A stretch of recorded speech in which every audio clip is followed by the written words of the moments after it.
one prospective topic, we thought that how about if we modify it to the recipe for a great marriage. Then another idea came, what is the point in marriage? Another title, and one more title just passed by my mind, living in a weird family. I don't know which topic makes sense, but let us begin with a most recent hot off the press research coming from one professor in Northwestern University, Professor Eli Finkel. He recently, at American Association for Advancement of Sciences, he made a statement, and it's a very profound statement. And his statement of his research is that, he says, in addition to being an institution for living together and raising children, he's talking about marriage. In contemporary marriages, people are looking to find themselves. Note the word. This is the research coming hot off the press. And that says that in contemporary marriages, people are looking to find themselves. Does it resonate in your quest? Do you think that you are in that direction? And he said they are looking to discover their inner potential. And they want to pursue those aspects of their life that allow them to express their core inner self.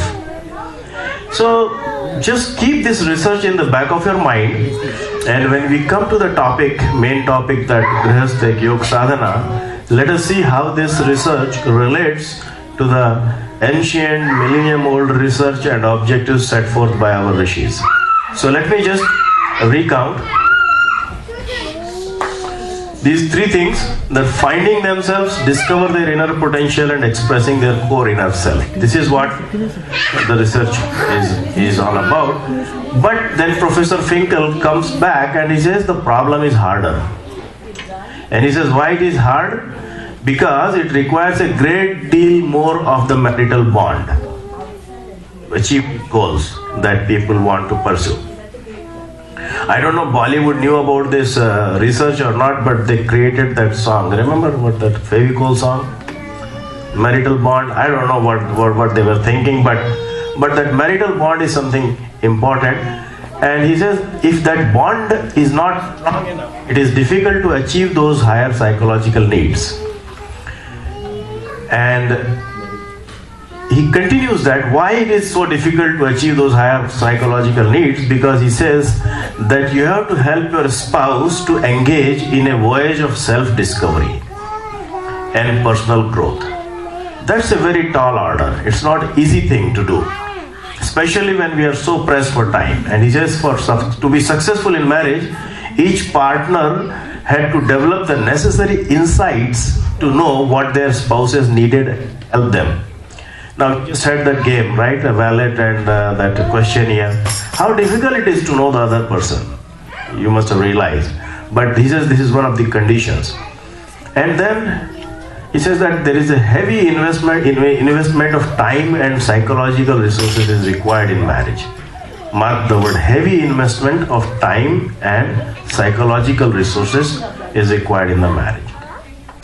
So coming back to this core idea of Professor Finkel, what is this business of expressing your core inner self and ultimate personal growth? I think if you really take it to the logical conclusion, the ultimate personal growth can be defined by yoga. Because yoga is talking about the expansion of your sense of ownness, or the Atma Bhav, and expansion of that Atma Bhav. And like to be fit and to stay fit, you have to go to gym. And to achieve this ultimate personal growth, you also need a practice field. And what is a better practice field than your own family to begin with?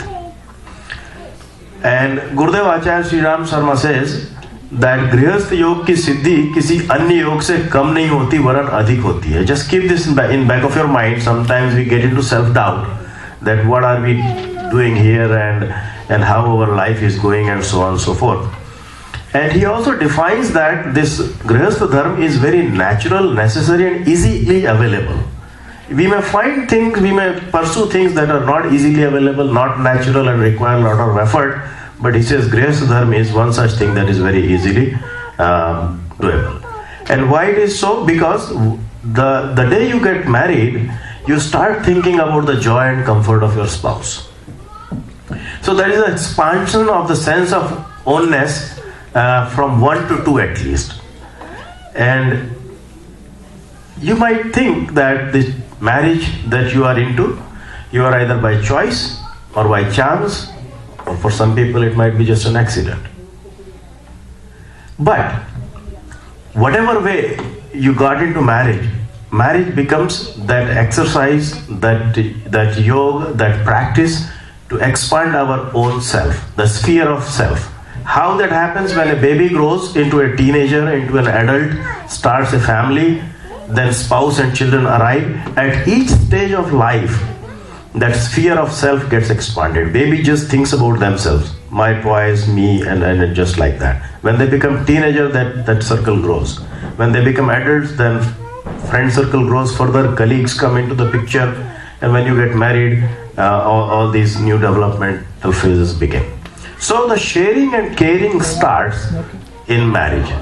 When you are married, you start taking care. One learns to keep the other person happy, even at the cost of inconveniencing oneself. Think about mothers, put themselves at so much discomfort and inconvenience to raise a baby. And not only that, spouses also do that to keep their partner happy and make them thrive and grow, and they put themselves in this inconvenient situation. So this selfhood expands. As this selfhood expands, our mastery over self becomes more and more. When our mastery on our self grows, then our selfishness starts reducing. So ultimately what happens that we become complete, we have complete self-mastery and get the complete self-regulation and restraint in our life. Eventually there comes a stage in marriage where the whole humanity, means in the growth path, where the whole humanity comes within the sphere of our Atma Bhava. So Gurudev further says that the Grihastha Yoga is such a beautiful and easily available sadhana that when it reaches its pinnacle, then Atma becomes Paramatma. And that's what you can relate back to Professor Finkel, that he is talking about personal growth and expression of core inner self. So how we do it, that is the question. Means it looks at a very abstract level, and one way to do is, the very first step we can do is to bring a change in our outlook, change in our drishtikon, and we have to start thinking ourselves as a Mali, not as a Malik. Mali means a nursery man, a gardener who takes care of a garden.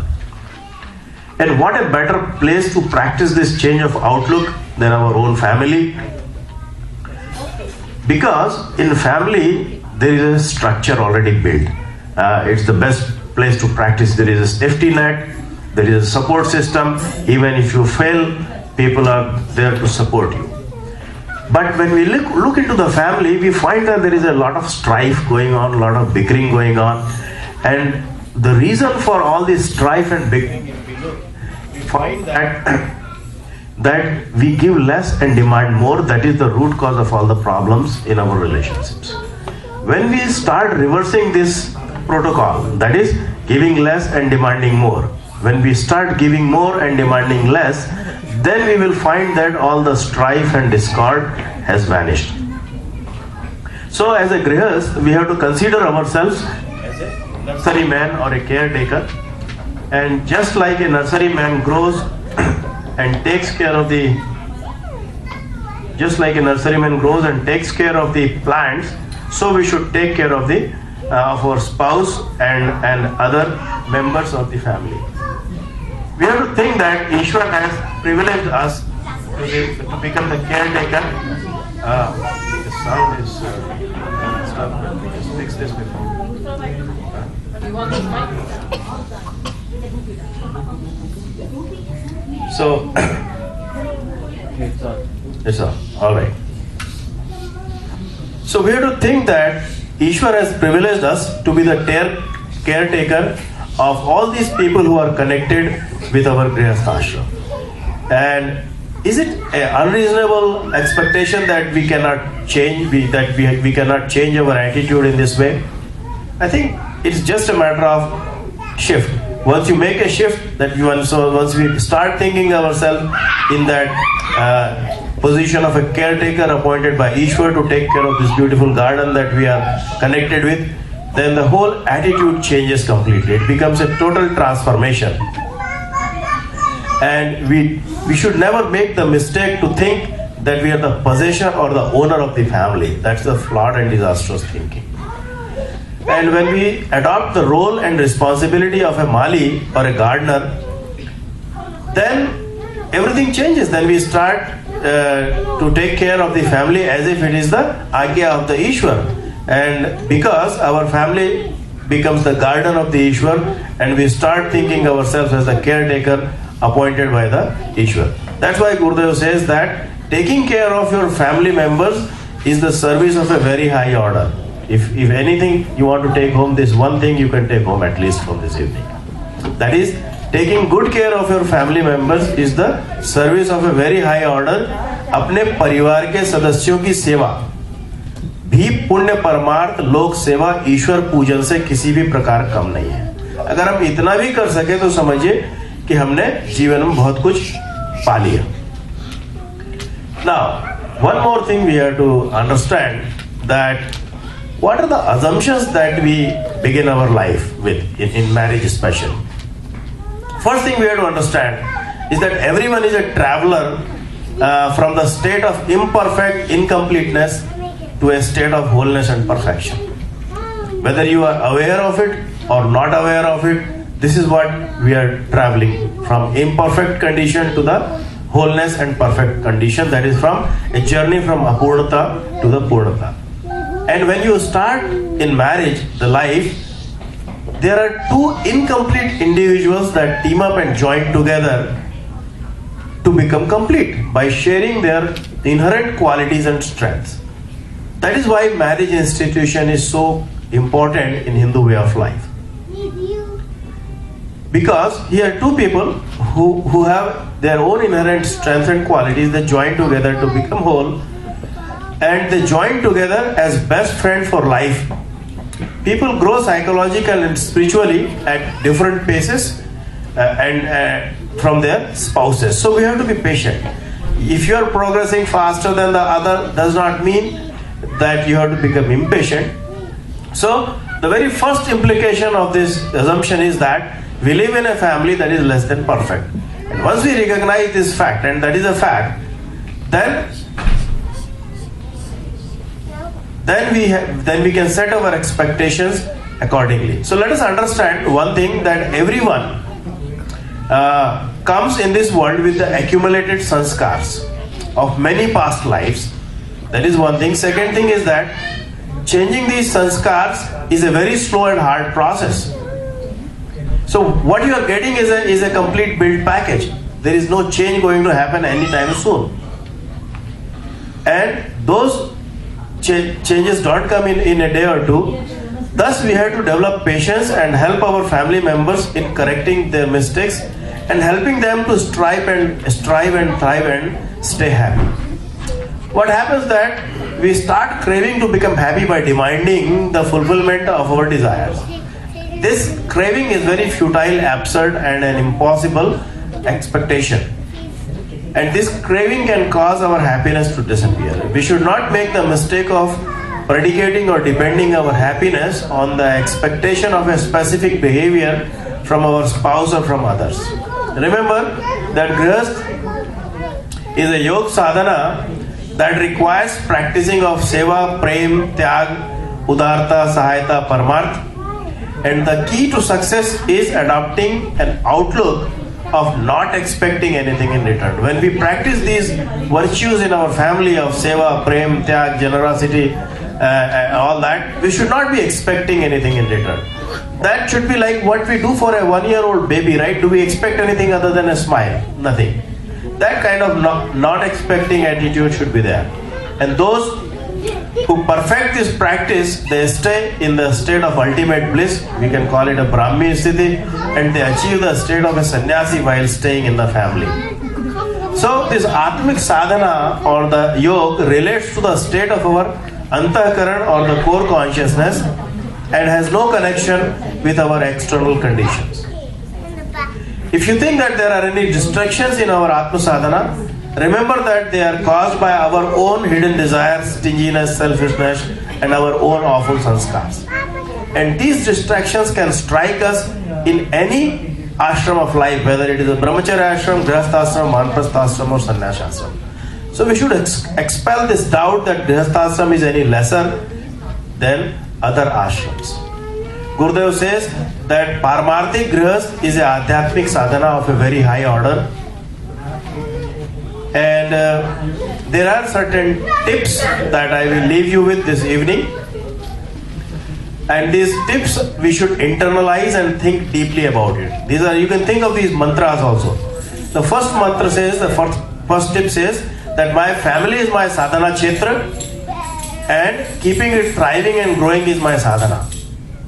We have to develop that attitude. Putting my best effort as a caretaker of this garden which Bhagwan has entrusted me is my Ishwar Parayana. My Paramarth is helping my family thrive and grow, and every member of the family should be to make them happy. My tap is ignoring my own comforts while giving comfort to other members of the family. My yajna is increasing the peace and harmony in the world by nurturing good virtues and strengths and dharmic values in my family members. My vrat is to lead and live an exemplary life which becomes a silent teaching and that creates a good sanskar in the family. My aradhana is staying immersed in the intuitive emotions of generosity, love, empathy, and inspiring other family members to be the same way, thus enhancing the unity and peace and happiness in the family. So these are some tips. I have brought some printouts that you can take, and those who are interested, you can put it at a place in your house where you can have, you can read it every day. You can give it afterwards. And now Sangeeta ji will give you some more insights into the Grihastha Yoga and how we can lead those lives. This is especially about these messages and mantras and tips that we can internalize. So thank you very much, and I hope you had a great evening. And I will invite Sangeeta ji now to continue this talk. Kita